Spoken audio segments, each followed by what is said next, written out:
Hi there, welcome to The Talk on Bent TV. I'm Matthew Wade, editor of Star Observer. I'm Lucy, I'm a high school teacher. I'm David, I am a 9-to-5 working homosexual. And I'm Sarge, and I'm a film critic at sargelovesfilm.com. So here on The Talk, we obviously cover a range of issues that affect primarily younger LGBTI people. And today I thought we'd talk obviously about marriage equality, but more specifically post-marriage equality, because I imagine that's an inevitability. And I thought I'd talk about specifically after marriage equality is a reality. I wonder, will the members of the LGBTI community become more normalised in society, like be seen as more the same as everybody else? And in that instance, will we kind of lose some of our unique or different culture or, I guess, our experiences?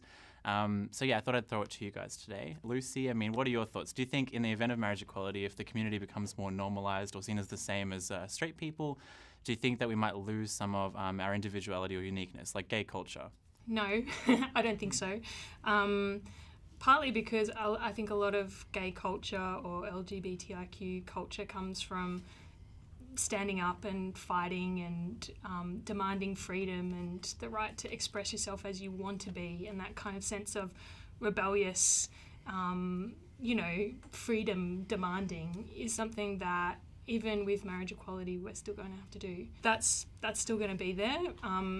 And also I think, to the extent that we do win rights and we have won rights, that's space for freedom of expression and freedom to be ourselves. So I think there's just more room to flourish rather than less. And marriage itself, it's something that's obviously historically been quite a heterosexual institution.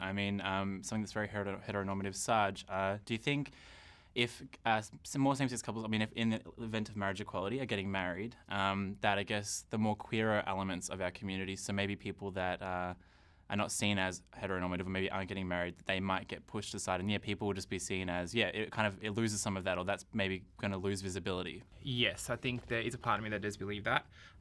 So I guess back to the first bit of your question, where you're talking about us being normalised.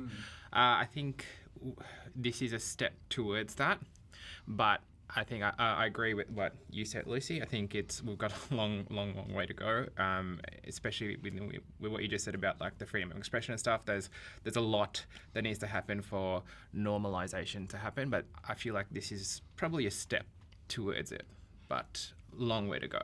Yeah, I think obviously one of the benefits of marriage equality, even in its small little way, is that it obviously grants us that kind of recognition and validation amongst our heterosexual peers. How do you feel about it, David? Do you think us having that kind of same recognition will, I guess, be a positive, not obviously be a positive step, but in terms of, I guess, still allowing us to express our individuality and our queerness and our, do you think there will still be space for that? Yeah, a few articles, like researchers, theorists all say that like the queer culture is all built on the fact that we haven't been able to express ourselves, we've been repressed the whole time. That's why we're sort of very good at having the protest for being aware of other issues like such as immigrant issues, religious issues, all those sort of things where people are pushed down. That's why we're good at like being very open to those things.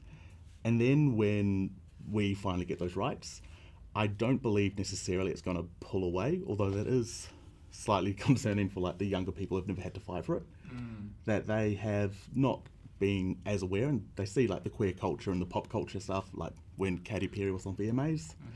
Like, great reference. Definitely, there's a lot of things, and I remember seeing like a lot of memes on that where people are like, oh, Katy Perry, gay culture, and the queer saying keep away. Yeah. And I'm like, I don't think it's bad for them to be representing that, and I think it's great that everyone's going to keep having that coming through. I'm very grey area if it's going to be changing our culture. Where do you draw the line with, so when you say gay culture, what's the boundary of it? Is it, I don't know, because I'm thinking, because my head initially went to pop culture.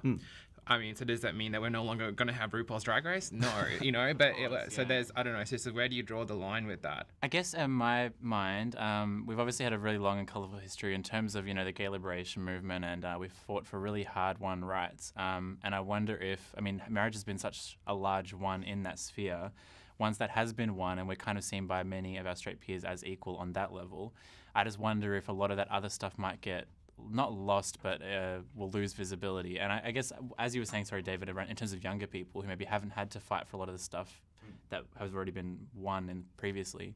Do you think if marriage equality becomes a reality, that younger people may not venture to actually learn our history and find out about our culture and stuff, because they kind of they've been younger people have been born into that equality already, quote unquote. Do you think that for younger people they might not be aware of it, like some of that history and culture? The way media depicts that, I feel as if it might be happening now.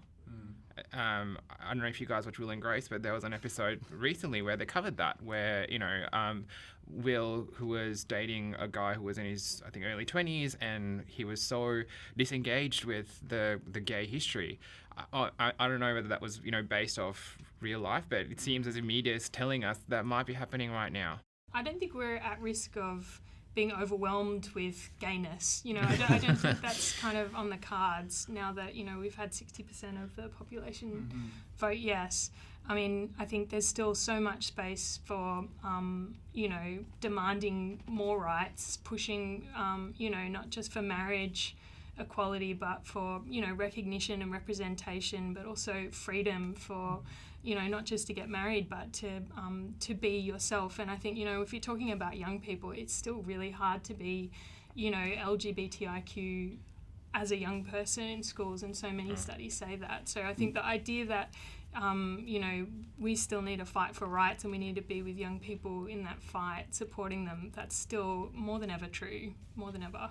And then I guess just finally, I mean, in terms of that, as we move towards a more progressive world and society when it comes to LGBTI inclusion and rights, how do you think we are going to how do you think we can best ensure that younger generations of LGBTI people are aware of that culture and that history? Because obviously it's shifting now. I mean, a lot of the stuff people were fighting for back then, they don't need to fight for anymore. How are we going to ensure that kind of remains alive and younger people are aware of it? Ooh, that's a hard one because I know this sounds ridiculous, but it would be nice if it was taught in schools. But I don't know. I think that's a silly thing to ask for.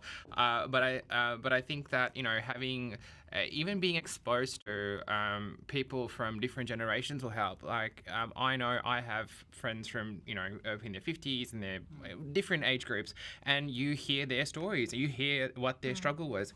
But I don't know how much that conversation is going to keep flowing as time goes on. Yeah, that's true. I think that's true. And I feel like it's not like I've got a great depth of gay history or knowledge. I feel like I've missed out on so much. Yes. When I started working with somebody who had lived through the AIDS crisis. Yes. Just learning about that and understanding what impact that has had.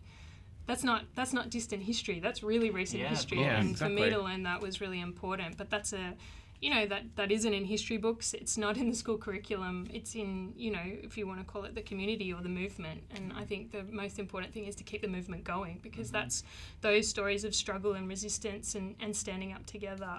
You learn them from each other when you're reaching for something to be like, yeah, we did it then, we can do it again, we would keep doing it again. And it's a matter of just keeping those stories alive and ensuring that people are sharing their experiences and diverse experiences, so that we're always kind of aware of, what came before us, what's happening now, and where we may, I guess, head in the future, right? Yeah, I mean, it's probably a bit too idealistic to say that won't come up, because there's always going to be a level of struggles. It won't be as high as it used to be, but there's always going to be people focusing on differences, so people having the differences in the groups and the communities definitely helps. Well, it's an important issue, and I think, obviously we'll see if and when marriage equality becomes an inevitability, I guess, where we go from there. But thanks for joining me today, and thank you for tuning into The Talk on Bent TV.